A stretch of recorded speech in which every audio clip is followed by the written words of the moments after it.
kính chào quý vị. 7 tháng đầu năm 2023, xuất khẩu cá ngừ của Việt Nam vẫn thấp hơn 28% so với cùng kỳ, đạt 458 triệu đô. Nhu cầu và sức mua tại một số thị trường chính vẫn thấp đã ảnh hưởng tới xuất khẩu cá ngừ của Việt Nam. Bên cạnh đó thì giá cá ngừ nguyên liệu vẫn ở mức cao đã đẩy giá sản phẩm cuối cùng tăng, khiến cho nhu cầu tiêu thụ càng khó phục hồi, nhất là trong bối cảnh kinh tế như hiện nay. Tính đến hết tháng 7 năm 2023, giá trị xuất khẩu các sản phẩm thịt, loi cá ngừ đông lạnh của Việt Nam vẫn giảm, trong khi xuất khẩu các mặt hàng cá ngừ chế biến và đóng hộp thì đã tăng trở lại. Theo số liệu thống kê của Hải quan Việt Nam, thì tháng 7, xuất khẩu cá ngừ của Việt Nam đạt 76 triệu đô, giảm 11% so với cùng kỳ năm 2022. Đây là mức giảm thấp nhất trong 7 tháng đầu năm. Hiện xuất khẩu cá ngừ sang các thị trường chính như Mỹ, Nhật Bản hay Canada vẫn tiếp tục sụt giảm, trong khi xuất khẩu sang EU lại vẫn tiếp tục khởi sắc. Tại thị trường Mỹ thì xuất khẩu cá ngừ chưa có dấu hiệu phục hồi.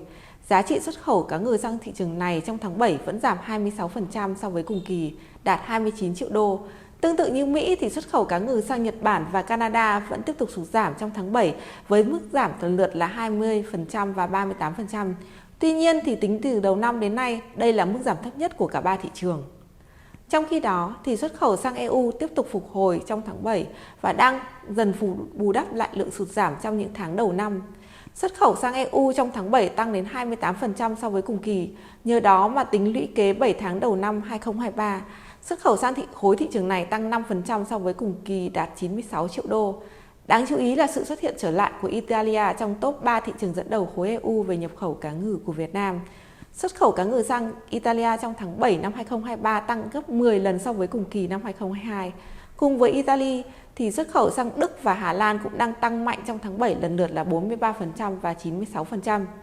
Dự kiến thì theo số liệu thống kê của Bộ Thương mại Mỹ, doanh số bán lẻ tại thị trường này đã tăng 0,7% trong tháng 7.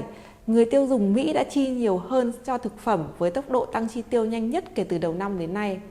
Do đó, các doanh nghiệp cá ngừ của Việt Nam đang kỳ vọng thị trường cá ngừ Mỹ sẽ phục hồi vào cuối năm. Bên cạnh đó thì lượng tồn kho tại các thị trường đã giảm dần, nên các đơn hàng cá ngừ có triển vọng sẽ tăng.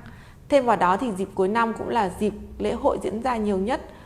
Người tiêu dùng có xu hướng chi tích cực hơn cho các sản phẩm phục vụ nhu cầu ăn uống, các nhà hàng tích cực thu mua nguyên liệu để phục vụ khách hàng. Vì vậy, không chỉ riêng sản phẩm cá ngừ mà nhiều sản phẩm thủy sản khác cũng được ưu tiên tăng đơn hàng để phục vụ nhu cầu cuối năm. Xin cảm ơn quý vị đã chú ý lắng nghe.